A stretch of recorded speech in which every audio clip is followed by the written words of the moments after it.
Good morning and welcome to Tim's Tech Blog here at Venom Motorsports. Today we're going to be chatting about batteries, and we're going to be looking at how to service a typical conventional battery that you'd find in one of our ATVs. And the battery we're going to be looking at today actually comes out of this particular unit. So this is a 110 ATV that we have here at Venom. Great ATV. Perfect for, someone in the age range of, let's say 12 to perhaps 16 years of age. It's a 110cc model. And when you receive this unit will come with a conventional battery, and the battery will come to you in a box that looks like this. So in order to service the battery before you go ahead and install it in the bike, there's a few things that you need to do. So the instruction manual, of course, will indeed come with the battery pack. These are the terminal fasteners or fittings, if you will, for the battery itself. An all-important thumbtack, and you'll see why in a little bit.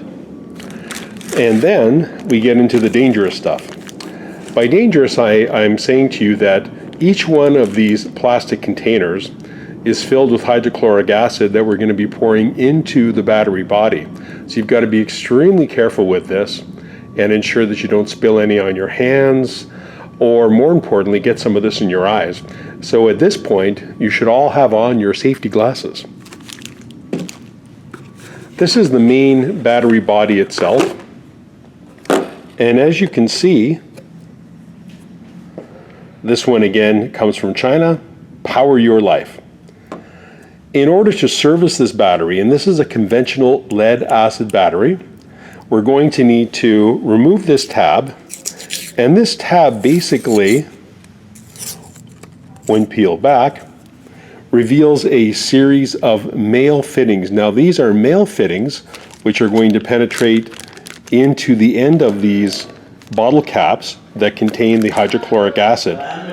And basically what's going to happen is we're going to empty the contents into the battery housing itself.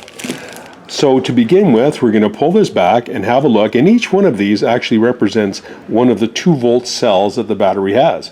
So we have 2 volts, 4 volts, 6, 8, 10, and then 12, because all of these lead plates are connected in series with one another. So the potential difference from the positive to the negative terminal on the battery is 12 volts DC.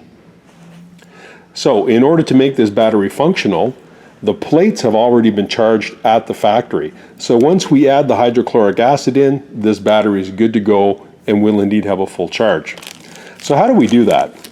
I found through experience the easiest way to make that happen, of course, is to pull off all the tabs from the top of the containers, and then take the battery and physically fit the battery onto the containers themselves in this manner. This way you can ensure that you get a good positive fit, and then all you're going to do is to invert everything. And once you've got everything inverted, you'll notice that the fluid, that is the hydrochloric acid, really doesn't move. It just kind of sits there. And this is because the pressure right now inside that container is actually a negative pressure, a bit of a vacuum if you will, and is preventing any of the fluid from draining down into the battery housing itself. How do you cure that? You take a thumbtack, just like this one, and poke a small hole in the top of each one of these. And you'll notice that as soon as you've punched a hole in, the hydrochloric acid will flow quite readily into the battery housing, right into the body, and they'll just go very quick. These will all be empty in seconds. Once you've emptied all the hydrochloric acid into the battery, then you'll want to go ahead and reseal the top. Now to reseal the top, you'll see that there's a sealing strip right here, and it's this sealing strip that you want to put in and seal the top of the battery off. It both seals the battery and also allows for some venting to occur. Venting is extremely important as the battery is being charged, it's going to produce some gases. Now this is a function of the acid being hydrochloric acid, and when you're running electricity current back through the battery charging it up, there's a very good likelihood that you're going to produce some water vapor and as well some hydrogen gas. So again, hydrogen, just like the sign says here, danger, danger, will lead to a heck of a kaboom. You want to make sure that you're doing this in a well-ventilated area and not producing any sparking while you're going through the charging process. Now, I told you a bit of a fib earlier. I said it was hydrochloric acid. This particular battery is using sulfuric acid. Same family, just as dangerous, just a little bit more effective. So again, be extremely careful when you're dealing with this acidic solution and pouring it into the battery. As you can see, can cause blindness and or severe burns. Absolutely must wear eye protection. If you get some in your eyes, flush immediately, get medical help as quickly as possible.